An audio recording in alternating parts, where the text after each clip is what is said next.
share a pretty wild conspiracy theory with you guys, but don't worry, I'll prove it. The Etymollinati would have you believe... Get ready, guys. That the words isle and island are false cognates. That is to say that they have different etymologies and developed in isolation from one another. They say that the word island comes from island, which is the Old English word for island, and isle comes from insula, which is the Latin word for island. So they say that Old English and Latin were two very different, separate languages that happen to develop very similar words for the same thing without any kind of cross-pollination. But if you look a little closer, you'll see that these two words are obviously connected. So let's start off with the word insula. Another thing that is derived from that is this part of the brain, which is the language center of the brain. And what is a language that is commonly spoken in Latin America? Spanish, right? And what is the Spanish word for brain? Cerebro, right? And what happens to us? Is that also the name of Professor X's mutant detection device? Cerebro? Yes. And who played Professor X in the films? Sir Patrick Stewart? Yep. Sir Patrick Stewart is perhaps better known for his role as Jean-Luc Picard in Star Trek The Next Generation, a show that features the constructed language of Klingon, which has its own word for island, yab, and a separate word, strangely enough, for isle, hook. But obviously the yab that we use much more commonly, say it with me, yttrium aluminum borate, right? So that is used in lasers, and we all know that lasers' main purpose is to read laser discs, the format of the future from the 90s. This one laser disc in particular is On the Waterfront, starring Marlon Brando. Now, if you take the O from the end of his name and put it at the beginning, you get O-brand. What is a famous O-brand? Oakley. And who is famous for wearing Oakleys? The alt-right. Now, if you hold the Alt key on your keyboard and type out the word right, you get this, which looks like RCT. RCT commonly stands for Randomized Control Trials. And one of the steps in the RCT flowchart is received intervention. Who else famously received an intervention, you might ask? John Mulaney, which he talked about at length in his special Baby J. Another Baby J is the lowercase j, which is one of two letters that has a little dot at the top, the other being the lowercase I. That is used in the names of many Apple products, such as the iPod.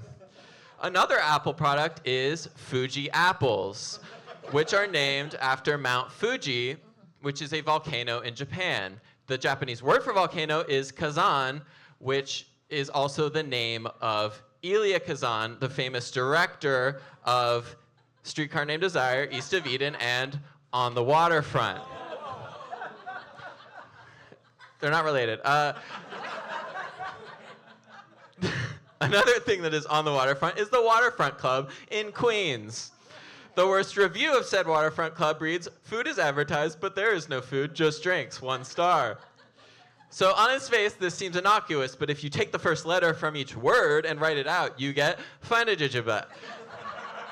And if you rearrange those letters, you get, say it with me, Bajif Intifada.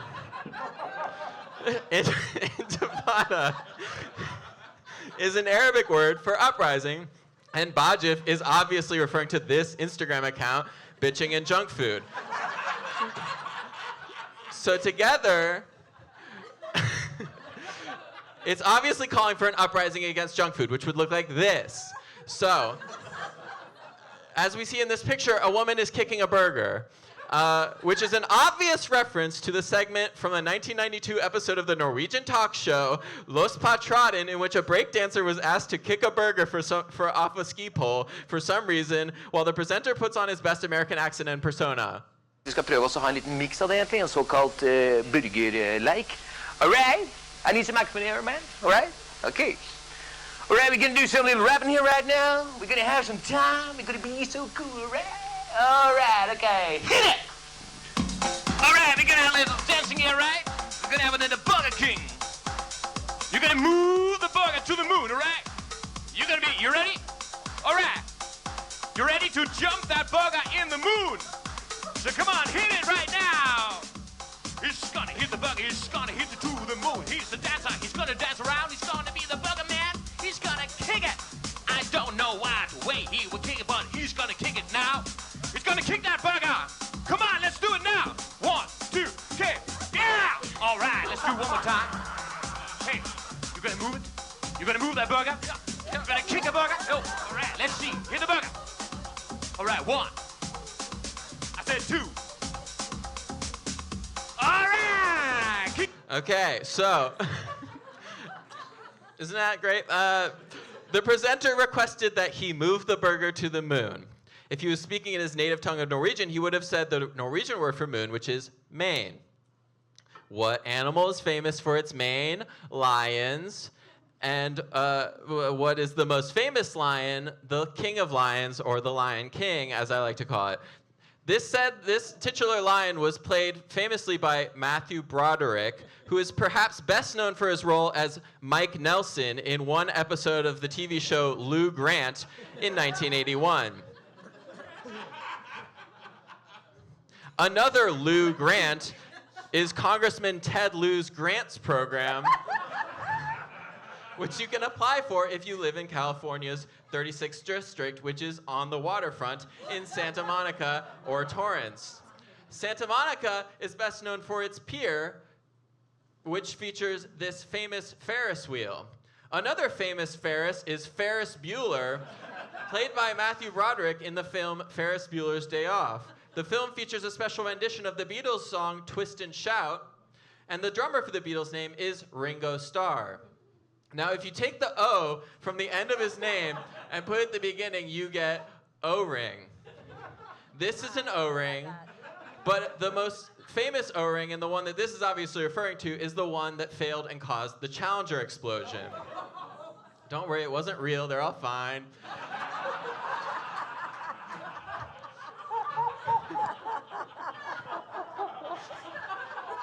Nothing is real. Another challenger who exploded on national television is Australian breakdancer Ray Gun. Australia isn't real, but if it was, it would be the only place where you could find wallabies. Very cute, but fake. However, you can find a different kind of wallabies if you go to this honey museum in New Zealand. Honey is a signature ingredient of graham crackers, even though it was not one of the original ingredients when they were invented in 1829 as a healthy anti-sex drive snack. Famous story. The inventor would be horrified to know that they are now one of the main ingredients in this nasty son-of-a-bitch, s'mores.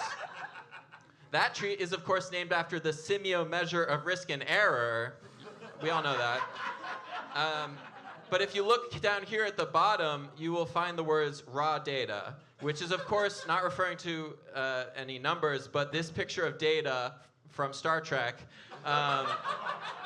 in the raw. He is holding a cat, which happens to be a British Longhair.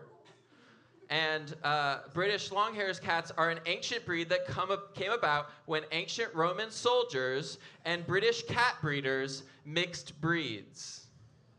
Wait a second. Sounds like ancient Roman and Old English cultures did mix, huh?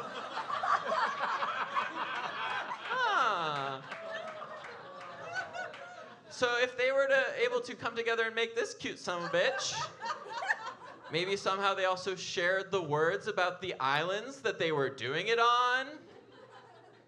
I told you I'd prove it, and I rest my case. Thank you.